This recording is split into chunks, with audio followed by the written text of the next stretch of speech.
guys, Boosted Whips here. We're going to be installing today the AEM Intake, and the very first step you want to do is go ahead and move your negative battery terminal. All you need to do is unfasten this nut right here with a 10mm socket, and this whole piece comes off. You're going to set it to the side and just wait a few minutes before you continue with the installation, just to kind of kill all the power off of the car itself and on the ECU. So that's the first step. I'm going to go ahead and show you step number 2. This step you want to do is go ahead and disconnect the map sensor, which is this connection right here. This is what you want to go ahead and disconnect. I'm going to go ahead and do that now. All you have to do is press on this clip and push down. Put that to the side, and we'll go ahead and move to the next step. Here's the next step here. If you had the factory intake hose, you're going to have to unfasten the clamps on here, and you're gonna end up removing this piece only. You're gonna leave this second piece onto the turbo manifold or whatever that goes on that side. In my case, I have to put this piece back on there. As you guys know, I have the pure oil intake, which replaces the 2 units, so I have to remove my hose here from pure oil, and I need to put this second piece back on there, and then the AEM inlet is gonna come onto here, the tube, which is going to replace this. So you want to unfasten this, take off this part, and it's going to stay. Try to leave this here. It's going to look like something like that with this piece off. Step is to go ahead and remove these 4 clips that are out of here. They look like this. They're push clips. You're going to use a flathead screwdriver to pop them off. Be very careful, as they're very delicate. They can break. I got lucky, I only ended up breaking 1, so that's why you see 3 here. But anyways, you can take those off, and then you're gonna remove this part out of here.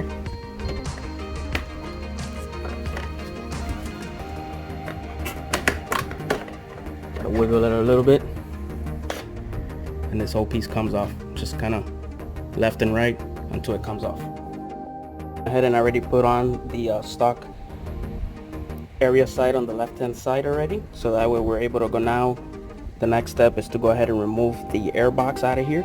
This is very simple. It's going to be held on by 2 screws that are right here. I'm going to give you an overview shot on the top so you guys can see. Go ahead and remove 2 10mm, which is 1 on the left and 1 on the right of the air box. On this side you want to use an extension, so that way it's much more comfortable. You don't really need it, but definitely recommend it, so that way this one is much easier to get out of there, since the ECU here, it's on the way in some cables, so it's much easier. I already went ahead and I removed that one, and I'm gonna go ahead and finalize that and remove that screw out of there. Finally took this piece off. It's very hard. Once you take off these 2 screws out of here, you're supposed to lift up and it comes off. It's not that easy, guys. So what I ended up doing is I took off the top portion, took off the filter, and this gave me enough leverage to put my hand up in here and kind of pull it off of this grommet that's right here. You gotta apply some force on it. Eventually it'll get out. You can kind of just wiggle up, but you have enough leverage if you do it this way. Any other way, it almost seems impossible. So quick tip there. I'm gonna go ahead and move to the next step. Alright, the next thing you want to do is go ahead and install the rubber trim here. I started here on this side, makes it much easier, and then you're gonna go all the way to the end. You're gonna have some excess, so you're gonna have to cut a little bit. You notice that's how much excess I have, so I'm gonna cut this off, and then I'm gonna proceed to the next step. Step is to go ahead and remove this rubber grommet, the one I showed you on the previous step, which was very hard to come off on the stock air box, which is located over there. And you're gonna put it, you're gonna rotate the AEM one, and you're gonna insert it here at the bottom.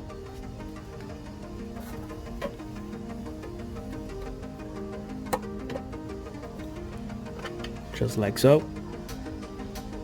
And then we'll move to the next step.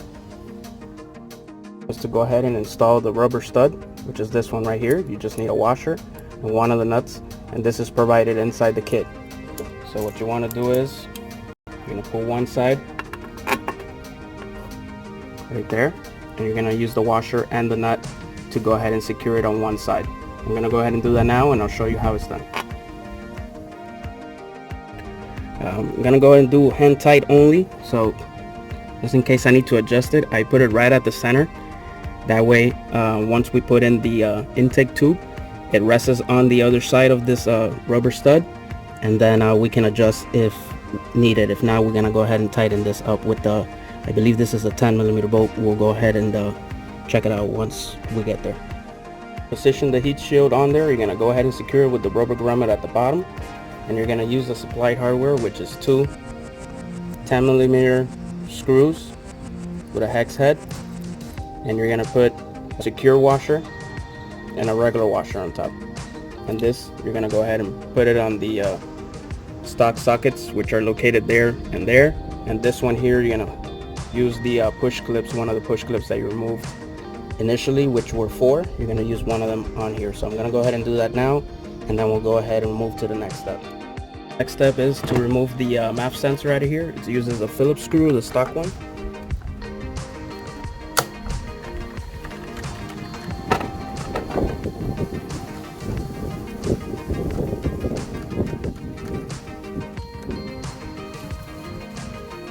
I'm gonna go ahead and remove the second one, and then we're gonna transfer this MAP sensor into the new AEM pipe.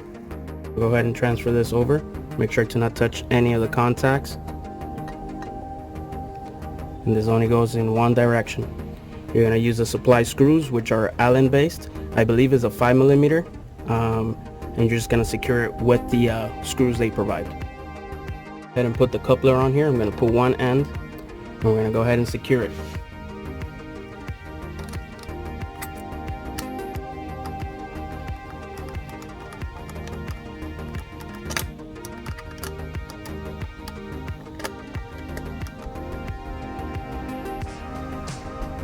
Once you secure this one, we're going to go ahead and install the other side.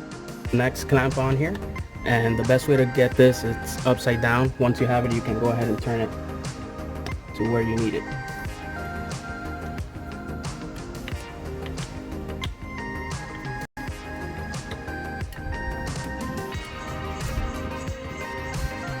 There we go. Now we just got to go ahead and secure this.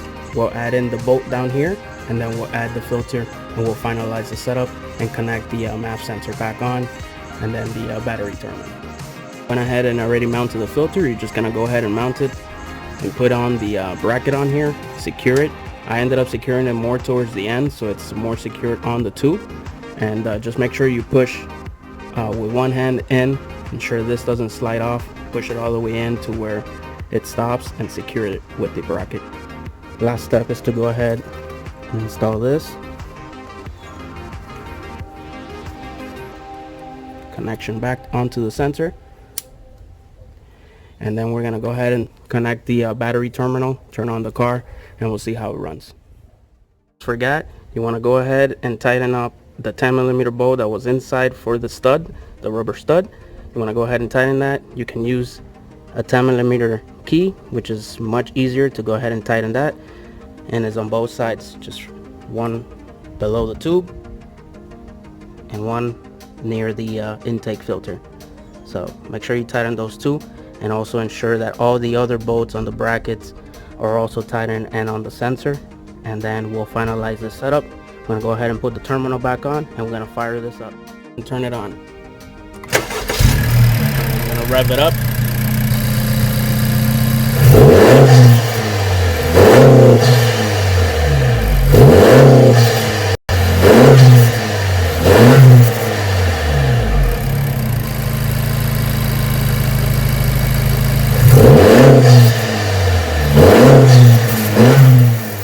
I'm inside the car, windows up. I'm gonna go ahead and do a pull here, just so you guys can hear the spooling of the turbo and the release of the air. So here we go.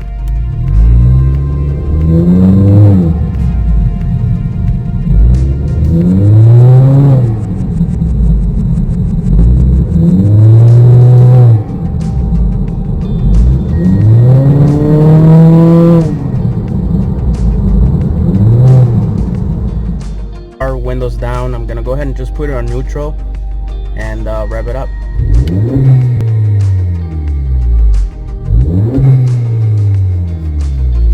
Sounds really amazing. I'm gonna go ahead and put the camera on the outside so you guys can see with the hood closed, and we'll go ahead and wrap this video up.